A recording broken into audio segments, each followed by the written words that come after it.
Hey everyone, my name is Tony Burke. I'm a USPA AFF rated instructor and SNTA, as well as an FAA senior rigger. And today I want to talk to you about your helmet. Many of us have these G3 helmets, and there is something about them that you should know that you may not have been told or you may not know yet.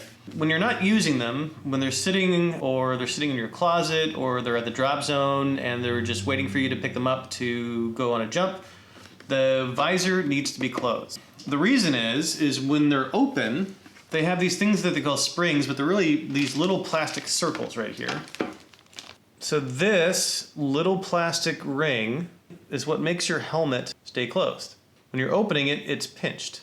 Now, if you leave it open for any extended period of time, then that pinch starts to get set. And then the helmet becomes easier and easier to open. And eventually, it'll get to the point where it's so loosey-goosey, it's going to open up in free fall, and that's a bad thing. I didn't know this when I first got my G3, because, you know, who reads instructions? It's probably in there.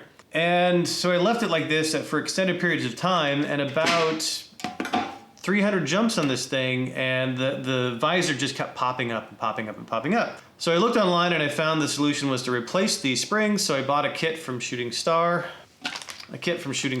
and I replaced them. Comes with its own screw thread lock, because you basically have to disassemble the parts inside of here and swap out that plastic spring. It is not an easy thing to do. Really difficult to get that spring in there. I highly recommend not having to do that. So the way that you don't have to do that is just to keep your visor closed unless you're wearing your helmet or unless you're on a jump. So it's okay if you're in the airplane and you can leave it like this for the ride up.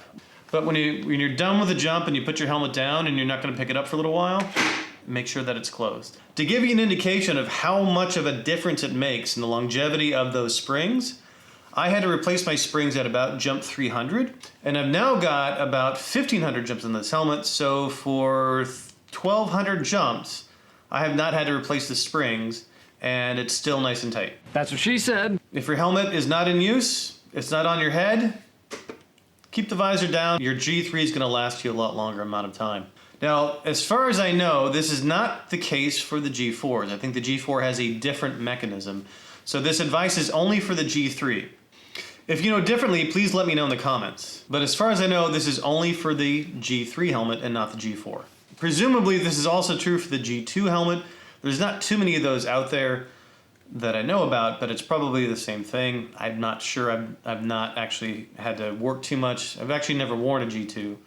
I have a couple of friends who have them, but most of the people I know of have G3s, and now G4s are starting to become more popular. So hopefully that will save you from having to buy one of these kits. They're not that expensive, but it is a pain in the ass to install them. So hopefully this saves you that amount of trouble.